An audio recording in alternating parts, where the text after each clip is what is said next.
So here is the thing. So let's go and let's begin for the next part of the of our thing, that is soil erosion and the degradation. So म्हणजेच काय तर जमिनीचे मातीचे मृदाची धूप होते आणि अवनती. तर ती धूप होणे म्हणजेच काय तर धूप होणे म्हणजे कुठे ना कुठे कोणत्या ना कोणत्या कारणामुळे त्याच्या जे आपण बोलतो फर्टिलिटी आहे किंवा आपण त्याच्या आपण हे बोलू शकतो उत्पादकता आहे ती कमी होत राहते आणि त्याला कोणते कोणते कारण आहेत ते आपण सुद्धा बघणार आहोत. तसे a layer of a soil or top layer of soil gets removed due to the wind or water. This means that the soil gets eroded, and then the running water, climate, and the diversity of the physiography are reason for this soil erosion. तर soil erosion साठी कोणते कोणते okay right soil erosion साठी कोणकोणते factor ते आपण आता बघणार. Sir, running. Yes yes yes okay so basically the running water म्हणजे रनिंग वॉटर मीन्स काय रनिंग म्हणजे पाणी वाहतं पाणी हा म्हणजे नदीचं पाणी कसं असतं पण नदीचं पाणी हा रनिंग वॉटर आहे रनिंग वॉटर म्हणजे तो वाहतं आहे आणि प्लस डायव्हर्सिटी ऑफ फिजिओग्राफी म्हणजे जे वातावरणामध्ये होणारे बदल ते आपण बघू शकतो.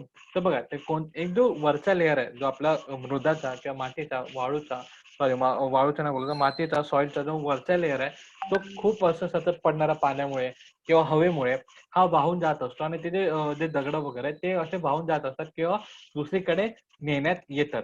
तर त्यालाच आपण काय बोलतो तर त्यालाच आपण सॉइल इरोजन म्हणजे सॉइल इरोजनचा मुख्य कारण आपण यांना बोलू शकतो. राईट. सो त्याच्या पुढचा आपण पॉईंट बघूया.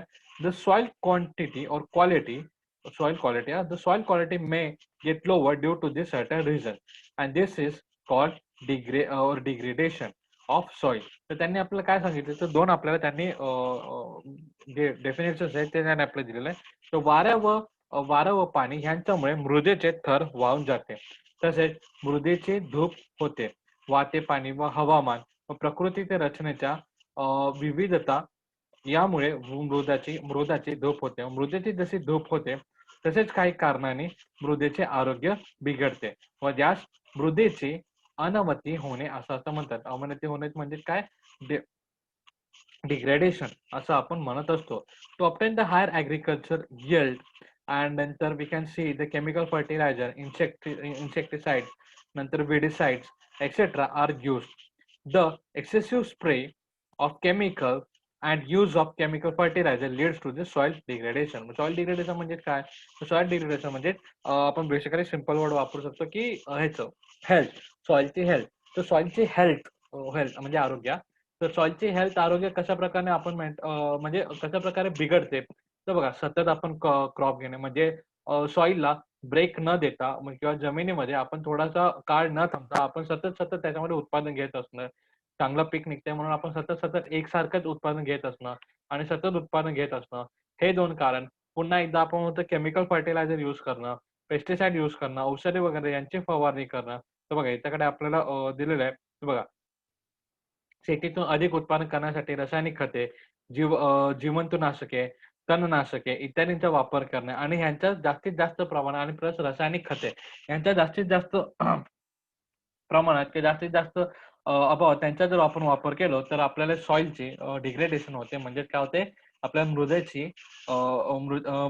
मृदेची अनावरी होते म्हणजे मृदा ही बिमार पडत असते आणि and excessive irrigation draw the salt from the soil upward and make the soil saline and then are productive.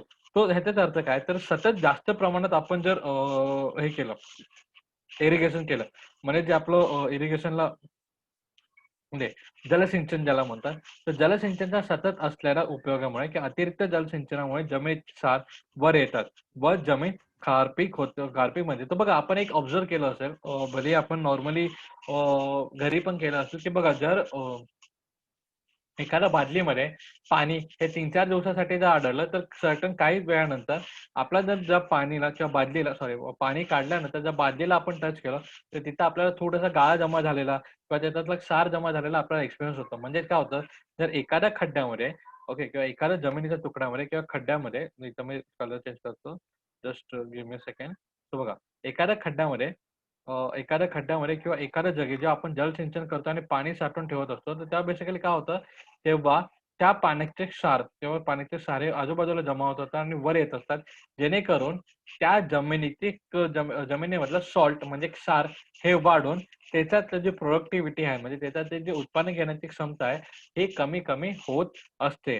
तर उत्पादकता जर कमी होत असली तर आपण पुन्हा एकदा बोलतो त्याला सॉइल इरोजन होते म्हणजे त्याची धूप होत आहे. And due to the or excessive use of chemical, they are reduced or received the remaining soil for many year, and they became the threat to the extensive for the microorganisms in the soil. तो बघा जेव्हा जेव्हा आपण एखाद्या जमिनीवर जेव्हा आपण पीक घेताना केमिकल फर्टिलायझर यूज केला तर त्या वर्षासाठी तर आपल्याला चांगलं उत्पादन भेटेल.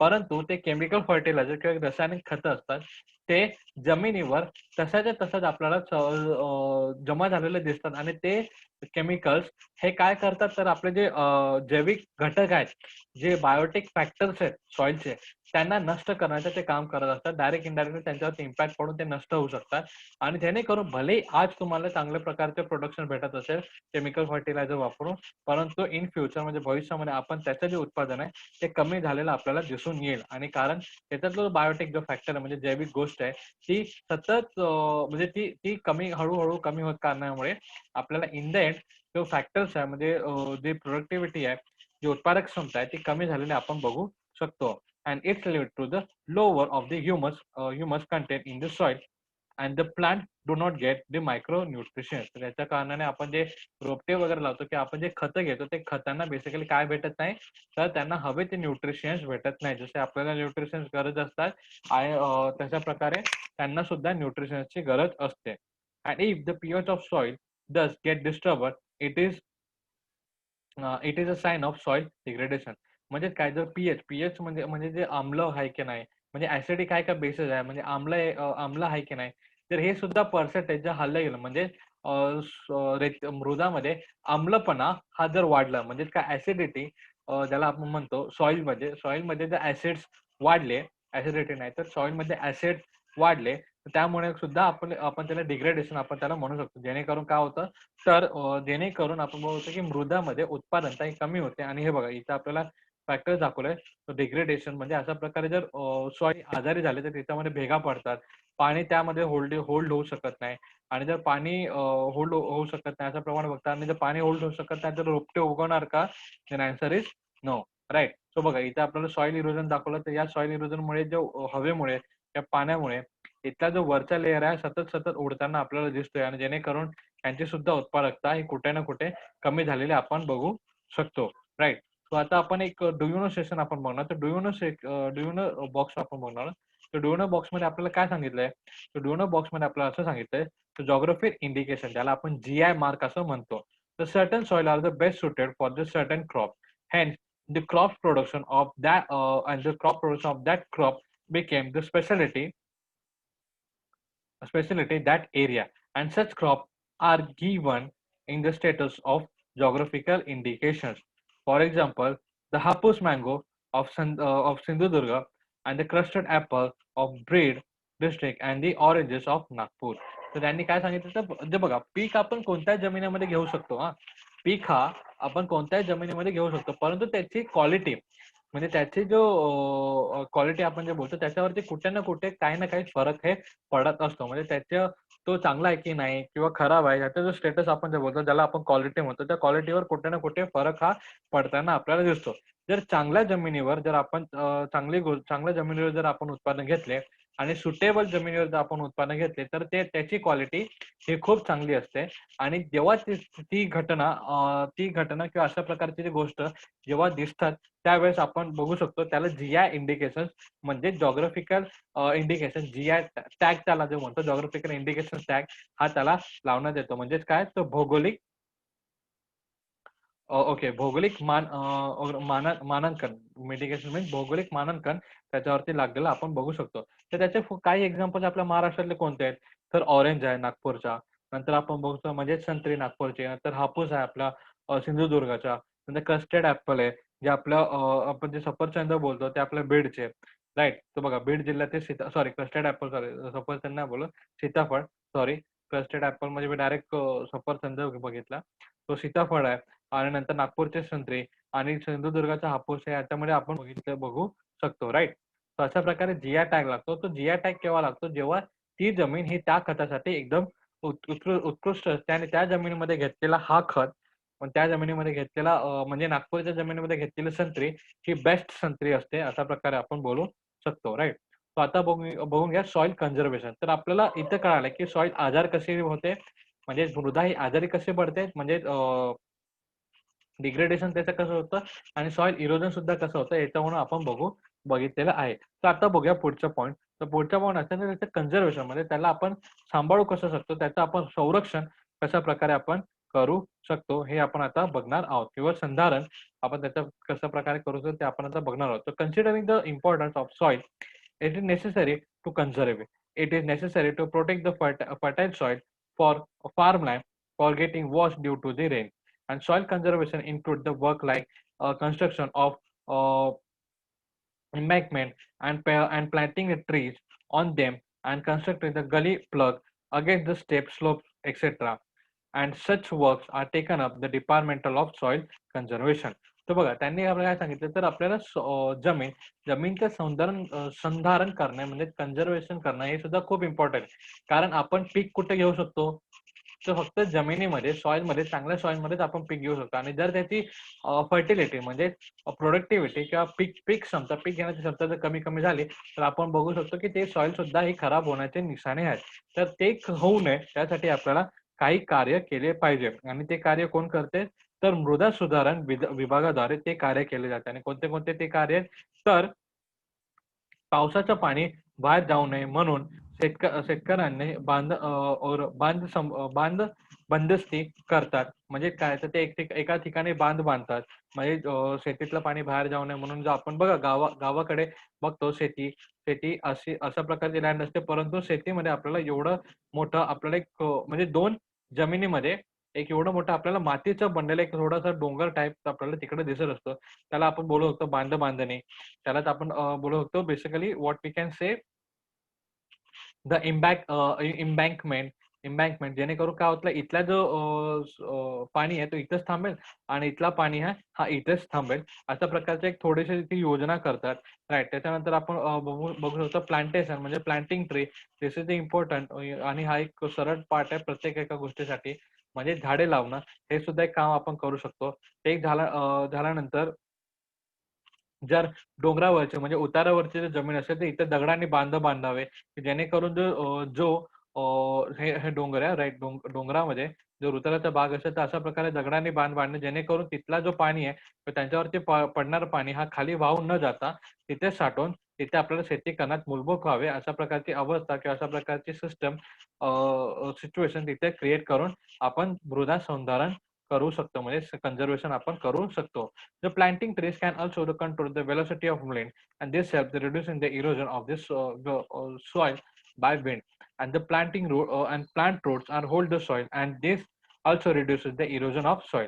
Under the soil conservation and the continuous counter trenches, that is CCT, yes, are constructed. The long slope construction of such trenches of different height checks the velocity of the water running along the slopes and hence the reduces the soil erosion. तर त्यांनी basically कशा प्रकारे बघा इकडे जे आपल्याला दिसतंय घटना सीसीटी बघा. त्यांनी काय केलंय, की एका डोंगराच्या भागामध्ये आजूबाजूला आपण बघू शकतो. आजूबाजूला त्यांनी एक थोडे बांधा टाइप त्यांनी बनवलेले आहेत. जेणेकरून तिथला जो पाणी आहे तिथेच राहील आणि तिथली जी वाळू आहे ही वाहून न जाता आपण त्याच्यावरती शेती किंवा कोणते उत्पन्न घेण्यासाठी आपल्याला ती जमीन ही मूलभूत बनली पाहिजे, अशा प्रकारे आपण बघू शकतो. तर अशा प्रकारचे कन्झर्वेशन किंवा अशा प्रकारचे कन्झर्वेशन करायचे म्हणजे त्यांचं संधारण करण्याची जी सिस्टम आहे ते आपण बघू शकतो, राईट. कारण जर झाडे प्लांटेशन जे आपण केलं म्हणजे झाडे जास्त लावले तर झाडामुळे काय होतं, तर जी स्पीड आहे हवेची, जी स्पीड आहे किंवा हवेचा जो वेग आहे तो कुठे ना कुठे त्याला आळा बसतो, कुठे ना कुठे ते थांबवलं जातं आणि आणि त्यामुळे होणारा जो इरोजन आहे, त्यामुळे होणारा इरोजन म्हणजे धूप आहे, ही धूप ही बेसिकली कमी होताना आपण बघू शकतो, right. So here is the tree.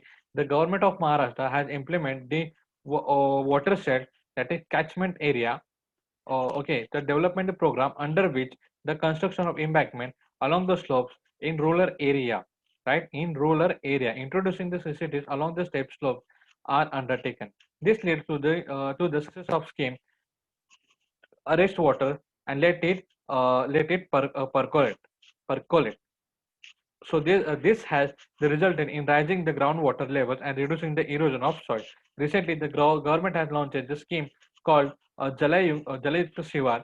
Under the scheme, works like construction of farm bunds, arresting water of small streams and connecting the streams, etc., are being carrying out in the large scale. तर ते काय सांगतात ते तर अशा प्रकारची जी घटना आहेत, अशा प्रकारच्या ज्या गोष्टी आहेत, जेणेकरून आपण जमीन साठवू शकतो किंवा जमिनीचं इरोजन आपण कमी करू शकतो, म्हणजे झोप ही कमी करू शकतो. प्लस आपण पाणी सुद्धा साठवू शकतो किंवा ग्राउंड वॉटर जो आपण म्हणतो भूजल आहे, तो कुठे ना कुठे आताही आपल्याला माहिती आहे कमी होत चालला आहे, राईट. एक्सटेन्सिव्ह आपल्या यूजमध्ये कारखान्यामुळे सतत वापरण्यात येणारं बोरिंगचं पाणी वगैरे जे आपण बघू शकतो, त्याच्या कारणाने पाणी हे पाण्याची कमतरता आपल्याला भासत आहे किंवा पाण्याची कमतरता आपल्याला दिसत आहे, राईट.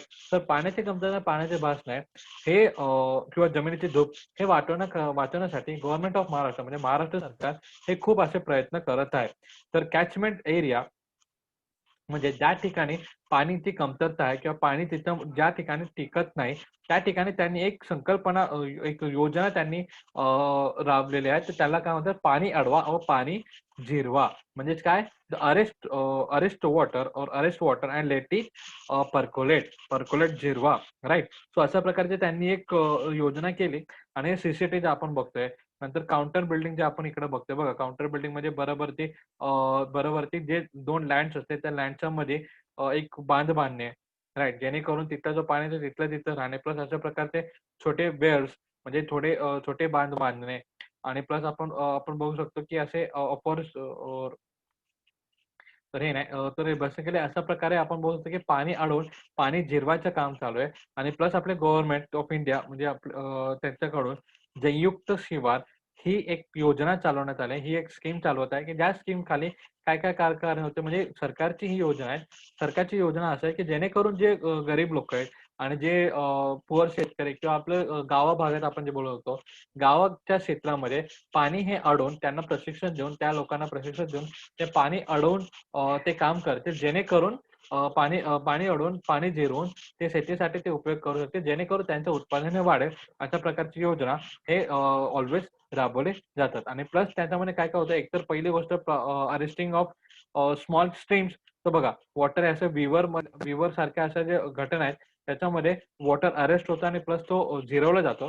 त्याच्यानंतर कनेक्टिंग द स्ट्रीम्स म्हणजे जे ओढे असतात, बेसिकली जे छोटे छोटे ओढे असतात, त्या ओढ्यांना कनेक्ट करून एक मोठ्या पाण्याचा स्रोत मध्ये म्हणजे सोर्स ऑफ वॉटर मध्ये चेंज करण्याची स्थिती किंवा चेंज करण्याची प्लॅनिंग हे बेसिकली होत असते. ते असं ओके, बेसिकली होत असते. ते आपण आता बघितलेलं आहोत. तर जेणेकरून जे पाणी पण आपण अडवू शकतो.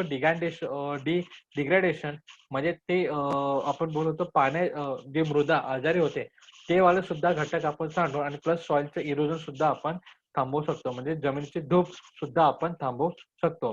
So it is advisable reduce to extensive of use of chemical fertilizers and pesticide.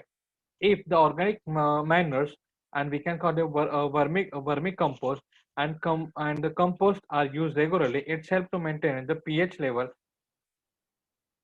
or the pH of soil, where it is pH balance, and increase the proportion of humus and retain the fertility of the soil. तर बघा, ते आपल्याला काय सांगतात, तर हे always advice केलं जातं. म्हणजे सगळं प्रत्येक वेळेस सांगण्यात येतं की तुम्ही केमिकल फर्टिलायझर म्हणजे रासायनिक खते यांचा कमीत कमी यूज करा. आणि ऑर्गॅनिक मॅटर्स म्हणजे कोणते, आपण शेणखत बोलू शकतो, राईट, वर्मिकल कंपोस्ट म्हणजे शेणखत आपण बोलू शकतो, आणि किंवा गांडूळ खत, असे जे खत आहेत त्यांचा तुम्ही वापर करून, आणि जे सेंद्रिय खत आपण जे बोलतो त्याचा वापर करून आपण आपलं जे शेतीची आपण हेल्थ पण चांगले ठेवू शकतो. आणि जर पीएच बॅलन्स आहे म्हणजे जे आम्लाचं त्याचा जो बॅलन्स आहे ते सुद्धा आपण व्यवस्थित बॅलन्स करून आपण त्या शेतीची जी निरोगीता आहे आणि त्याची उत्पादकता आहे हे आपण मेंटेन करून नियमित वाढवू शकतो. की बघा, जे बायोटेक फॅक्टर्स आहेत जे ऑलवेज यूज होतात त्यांच्यामुळे सॉइलला कधीही फायदाच होत असतो. परंतु ज्या वेळेस आपण केमिकल रिएक्शन किंवा केमिकल फर्टिलायझर्स आपण यूज करतो त्यावेळेस किंवा पेस्टिसाइड युज करतो त्यावेळेस ऑलवेज आपण बघतो की जमिनीची झोप किंवा जमिनीची जी प्रोडक्टिव्हिटी आहे, फर्टिलिटी, ही कुठे ना कुठे आपल्याला कमी होताना दिसतच असते, right. So keeping the farmland follow for some period and cultivating the different crop alternative is important to retain the fertility of soil. तर बघा ह्यांनी आपल्याला काय सांगितलं की नेहमी आपण चांगले चांगले पीक घेणं हे एक अतिशय थोडंसं चुकीचा पार्ट आहे. चुकीचा पार्ट आहे म्हणजे काय होतं की जर समजा समजा फॉर एक्झाम्पल मी देतो. फॉर एक्झाम्पल जर आपण सतत एका जमिनीवर गहूच घेत असतो, तर गहूच उगवतोय आणि गहूचंच उत्पादन आपण जास्त घेत असतो, तर काय होणार, कालांतराने त्या सॉइलची जी फर्टिलिटी आहे ही कमी होणार. कारण त्याला आपली फर्टिलिटी ही रिटेन करण्यासाठी म्हणजे परत मिळवण्यासाठी तिला टाइम भेटला का? Then answer is no. परंतु जर आपण आज गहू नंतर कोणते कडधान्य वगैरे त्याचं जर आपण उत्पादन घेतलं किंवा पुन्हा त्याच्यानंतर पुन्हा एक गहू किंवा नंतर आपण कोणते ग्रीन व्हेजिटेबल्स ह्याचं उत्पादन घेतलं, तर या ज्या कारणामुळे किंवा हे जे फॅक्टर्स आहे याच्यामुळे काय होणार, तर त्याच्यामुळे सॉइलची जी फर्टिलिटी आहे ती सुद्धा मेंटेन होणार आणि वाढणार सुद्धा. तर दोन्हीचं काम आपण बघू शकतो. ते सॉइलची फर्टिलिटी म्हणजे उत्पादकता हे मेंटेन सुद्धा राहणार, ती तसेच राहणार आणि प्लस ती वाढणार सुद्धा. हे दोन्ही काम होऊ शकतं जर आपण जर आपण त्याला वेगवेगळे क्रॉप जर नियमित घेत आपण गेलो तर. परंतु जर एकच क्रॉप आपण सारखं सारखं घेत राहिलो, म्हणजे जर आपण आता गहू घेतोय तर मी गहूच घेणार, ऊस घेतो तर ऊसच घेणार आणि जर मी कापूस घेत असेल तर कापूसच पिकवणार.